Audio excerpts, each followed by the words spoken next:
समस्त ब्राह्मण समाज परम पुनीत वेला में परम पावनी कथा का श्रवण करने आई परम प्रिय श्रोता स्वरूप भक्तों, मेरी मातृ शक्ति स्वरूपा, भगनी स्वरूपा, सुता स्वरूपा, शक्ति स्वरूपा, भक्ति स्वरूपा, शक्ति समाज,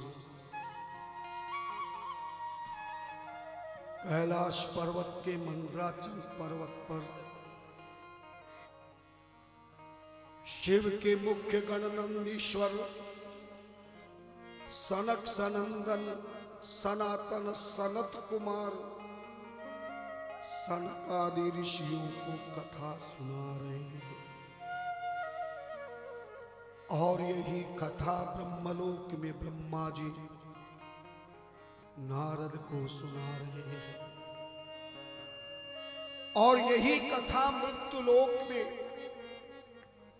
सोनक आदि 88,000 ऋषियों को जो सूत जी महाराज कथा सुना रहे हैं, हम भी आप समस्त भक्तों की मंगल कामना के संकल्प के साथ और अपनी वाणी को परम पवित्र बनाने की भावना साधना के साथ इस कथा को प्रारंभ करते हैं। सूत जी ने कहा, ऋषियों, मैंने तुम्हें शिव महापुराण का पूरा परिचय दिया और किस प्रकार नारद जी ने माया के वशीभूत होकर भगवान विष्णु के चरणार बिंदु में जाकर अपने कष्ट दुखों को निवारण हेतु जो उपाय पूछा तो भगवान ने केवल एक ही उपाय बताया। शिव के चरणों में जाने के बाद शिव को हृदय में बिठाने के बाद शिव के सतनाम मंत्र जाप करने के बाद और शिव की कथा को श्रवण करने के बाद संसार का कोई ऐसा कष्ट नहीं, दुख नहीं, दरिद्र नहीं, शोक नहीं, रोग नहीं, योग नहीं, प्रयोग नहीं, वियोग नहीं, जो मानव के जीवन को कभी संतप्त कर सके। शिव महापुराण भी एक ऐसा संजीवनी औषधि है जिसे कानों के द्वारा श्रवण कर जब हृदय में स्थापित कर लिया जाता है और पूर्ण विश्वास के साथ श्रवण करता इसे जीवन में अपना लेता है तो भोलेनाथ की सदा सदा के लिए कृपा हो जाती है। सूत जी महाराज कहते हैं, ऋषियों, नारद जी ने जाते ही पहला प्रश्न किया, ध्यान देना, शिव महापुराण की कथा यही से प्रारंभ होती है। त्वत्प्रसादान् मया सर्वं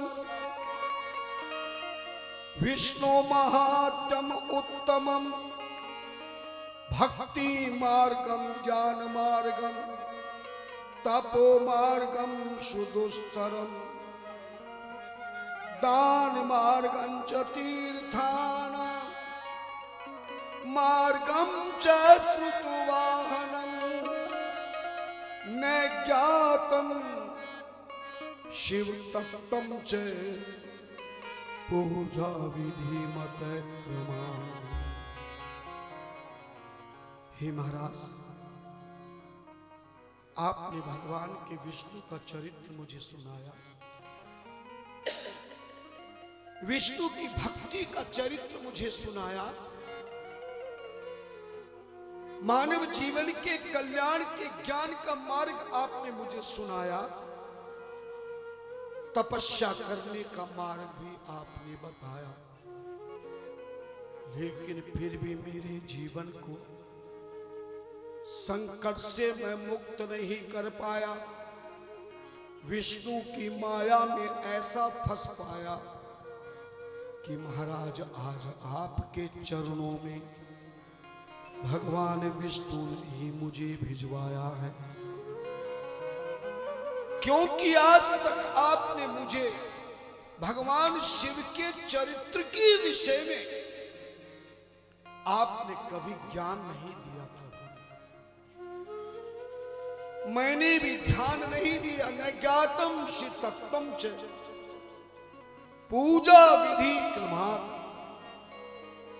भगवान शिव के बारे में, उनकी पूजा के बारे में क्या विधान है, कष्टों का क्या समाधान है, जीवन का कैसे उत्थान है, आप कृपा करके मुरारी चरित्रम विवधा तस्य निवेदी मम प्रभु।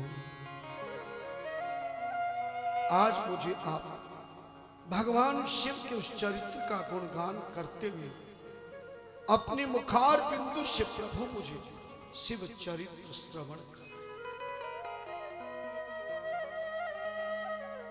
और यह भी बताइए कि कलिकाल के भक्त अपने घर में भी मंदिर बनाते हैं, नगर के मंदिरों में भी जाते हैं, तीर्थों में भी जाते हैं, बड़ी बड़ी पूजा अपने अपनी शक्ति और सामर्थ्यता बुद्धि के अनुसार, अपने समय और सामर्थ्यता के अनुसार पूजा पाठ जप तप यज्ञ हवन दान तीर्थ अनेक प्रकार के कलिकाल के भक्त धर्म कर्म करते हैं।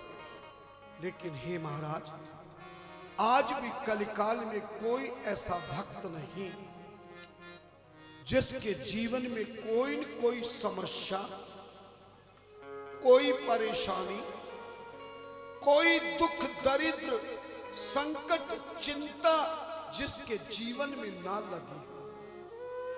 हे महाराज, किम कारणम अस्ति,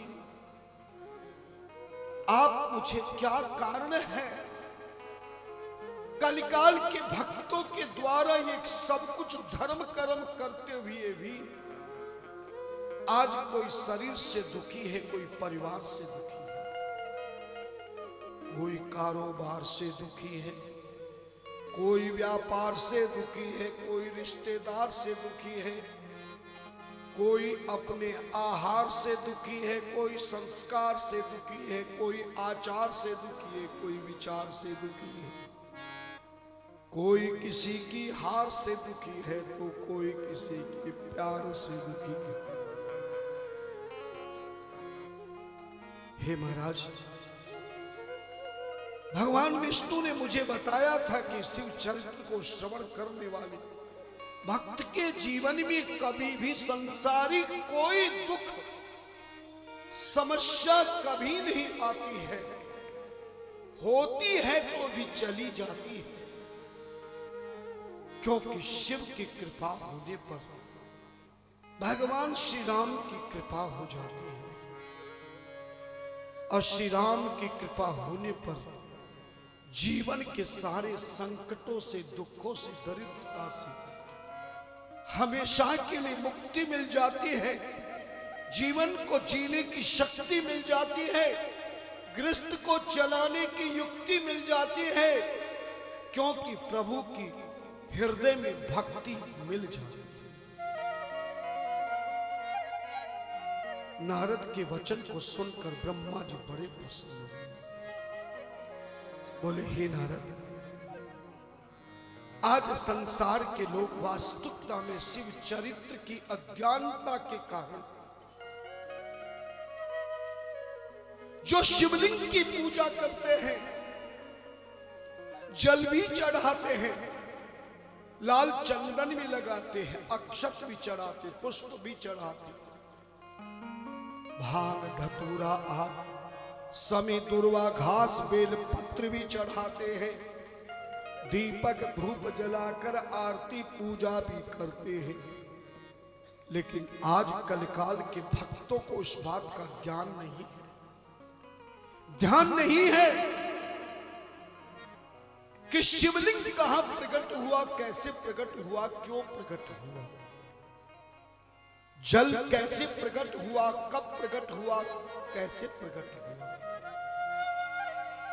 भांग धतूर आग समी दुर्वा घास कैसे प्रकट हुए, बेल वृक्ष कैसे क्यों प्रकट हुआ, कब प्रकट हुआ, और शिवलिंग पर जल ही क्यों चढ़ाया जाता है, लाल चंदन ही क्यों लगाया जाता है, भांग धतूरा आग समी दुर्वा घास ही क्यों चढ़ाई जाती है, बेल पत्ता ही क्यों चढ़ाया जाता है, और बेल पत्ता भी उल्टा क्यों चढ़ाया जाता है। महाशिवरात्रि क्यों मनाई जाती है, प्रदोष पूजन क्यों किया जाता है, सोमवार का दिन चंद्रमा का होते हुए भी शिव की पूजन क्यों की जाती है। आज कलिकाल के भक्तों को इन चीजों का ज्ञान न होने के कारण, विधिवत शास्त्र का ध्यान न होने के कारण, उनके द्वारा की गई पूजा का सम्मान नहीं होता, और की गई पूजा के सम्मान न होने के कारण उनके जीवन का उत्थान नहीं हो सकता, कल्याण नहीं हो सकता। सच बताओ, जितने पंडाल में बैठे हैं, जो प्रश्न ब्रह्मा जी ने किया है, जिसे सूत जी महाराज ऋषियों को बता रहे हैं, हम भी वही आपको सुना रहे हैं, क्या वास्तविकता में आपके मन में भी ये प्रश्न है? कितने लोगों के मन में प्रश्न है कि महाराज हमें इसके विषय में पता नहीं कि शिवलिंग कहां, कब, कैसे प्रकट हुआ, जल कैसे प्रकट हुआ, भांग धतूरा आग समी दुर्वा घास, बेल वृक्ष कैसे प्रकट हुआ, बेल पत्ता उल्टा क्यों चढ़ाया जाता है, महाशिवरात्रि क्यों मनाई जाती है। इस ज्ञान को कितने लोग सुनना चाहते हैं, क्या बात। और ये शायद आपको पहली बार सुनने को मिलेगा, न जाने कितनी सत्संग आपने जीवन में की, न जाने कितना ज्ञान ग्रंथों से आपने हासिल किया है, पर कहते हैं कि जीवन का जो सच्चा ज्ञान है, जिसके द्वारा इस मानव जीवन का सम्मान है, जिसके मार्ग के द्वारा इस मानव जीवन का उत्थान है, जिसके श्रवण करने से ही मानव जीवन का कल्याण है, ऐसी कथा को आज पहली बार आप श्रवण कर रहे हैं। तो जितने भी इस विशाल पंडाल में जो विराजमान हैं, सीधी कमर करके पूरा ध्यान चारों ओर से हटाकर मोबाइल का लाल बटन दबाकर ऑफ करके ध्यान से सुनना। समय बहुत कम है, कथा का ज्ञान बहुत बड़ा है, लेकिन संत एक इच्छा करता है कि यदि आपने सनातन धर्म के इस शिव तत्व के मार्ग को जान लिया, पहचान लिया, हृदय में आपने ज्ञान धारण करके इसे समझने को ठान लिया, तो मैं भी आपको विश्वास दिलाता हूं, आपके एक लोटा जल के चढ़ाने से ही मेरे भोलेनाथ आपकी पूजा को स्वीकार कर वो स्वयं प्रकट होकर आपको आशीर्वाद देंगे। और आपका जीवन कल्याण होगा। यह शिव महापुराण, यह शिव महापुराण, यह शिव महापुराण, शिव महापुराण, यह शिव महापुराण, यह शिव महापुराण, शिव महापुराण, शिव महापुराण। ओम नमः शिवाय, ओम नमः शिवाय, ओम नमः शिवाय।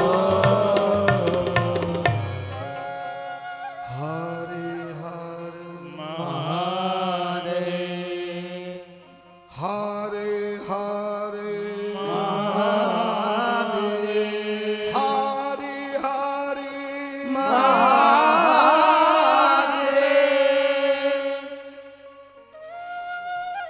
सूत जी महाराज कहते हैं, ऋषियों, जैसा ब्रह्मा जी ने नारद को उत्तर दिया और ब्रह्मा जी वही सुना रहे हैं जो नंदीश्वर ने सनकादि ऋषियों को उत्तर दिया। हे ऋषियों, मैं आपको वही ज्ञान श्रवण करा रहा हूं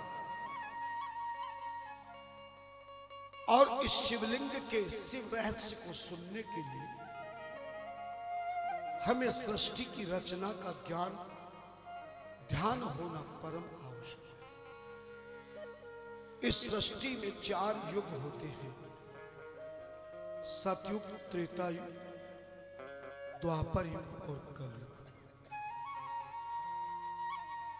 सतयुग जब प्रारंभ होता है तो 17,28,000 वर्ष तक सतयुग ही रहता है। इस सतयुग में एक मनुष्य की आयु 1,00,000 वर्ष की होती है। इस सतयुग में एक माता पिता की शादी के बाद पति पत्नी के द्वारा 10,000 की संख्या में संतान पैदा होते हैं और इस सतयुग में भगवान विष्णु के अनेक अवतार होते हैं। भगवान ब्रह्मा, विष्णु, महेश, कूर्म अवतार, वामन अवतार, नरसिंह अवतार, मत्स्य अवतार, कश्यप जिसे कहते कूर्म को, अनेक अवतार भगवान के होते हैं इस सतयुग में। और ये जब सतयुग बीत जाता है तब त्रेता युग प्रारंभ होता है।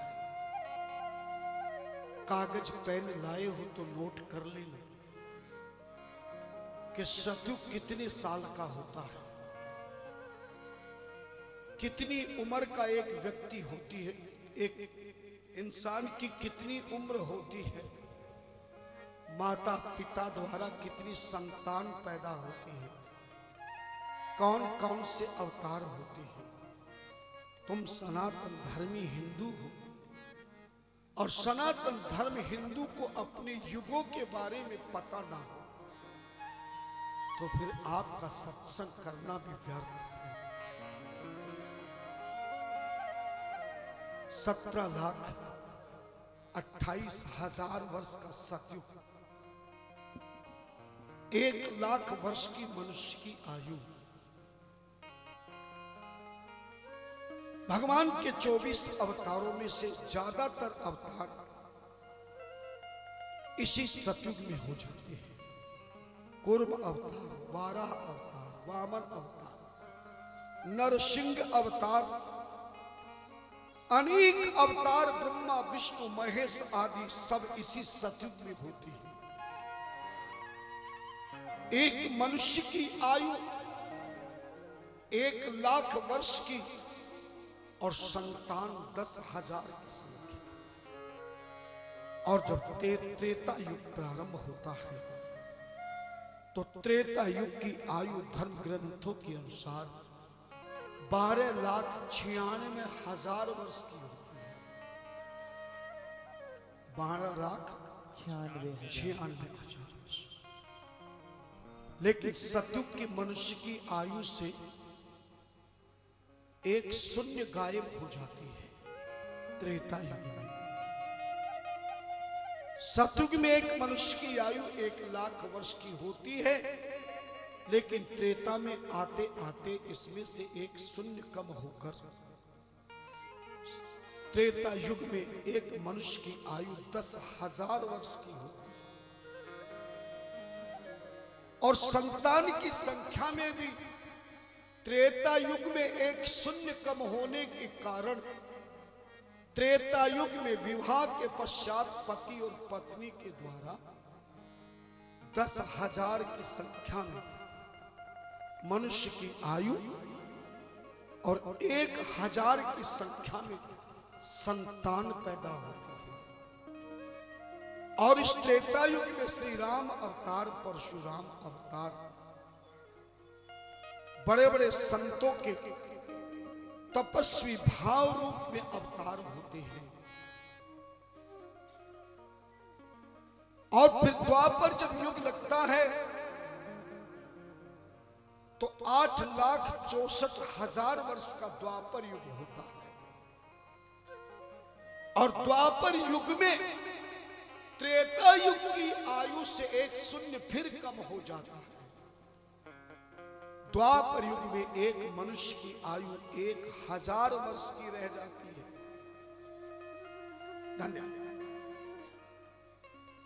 और संतान की संख्या भी 100 रह जाती है। और इस द्वापर युग में भगवान कृष्ण बलराम अनेक देवी देवताओं के अवतार होते हैं।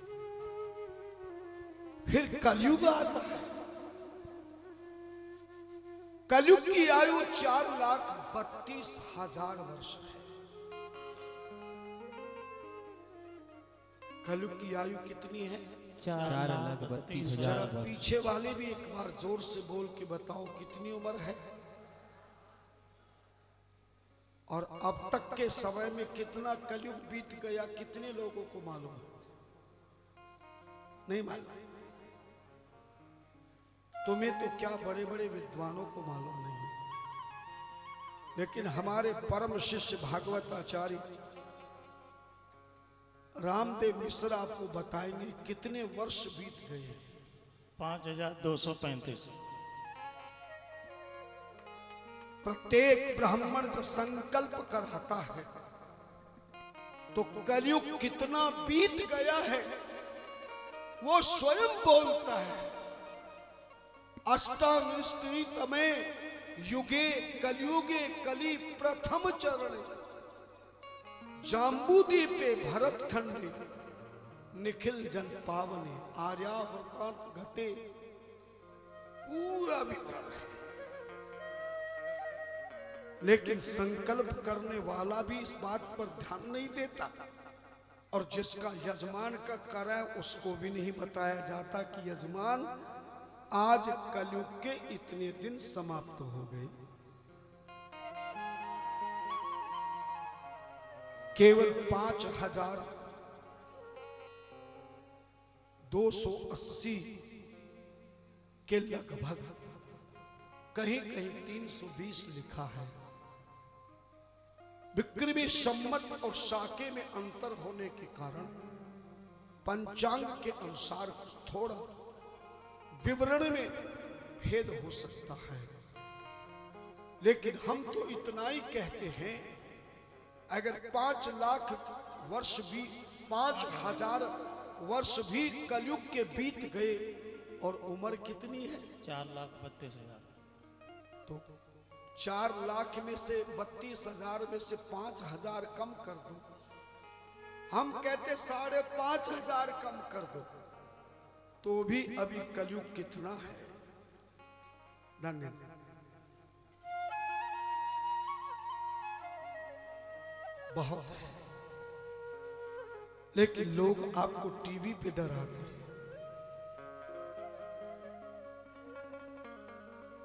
अपने टीवी की टीआरपी को बढ़ाने के लिए आपको बड़े बड़े चमत्कारिक बात करते, कलयुग समाप्त होने वाला है। ऐसा पूरा समय ही लेकर के युग बीतता है, और कहते हैं कि जब चारों युग बीत जाते हैं तब जाकर के एक युग बीतता है। कई कई जगह लोग एक युग को बीतने पे कहते सतयुग बीत गया, ऐसा नहीं। चतुर्युग सहस्राणि ब्रह्मण दिनमुच्यते रात्रिस्तावती तस्य मान में तत्क्रमेण ही।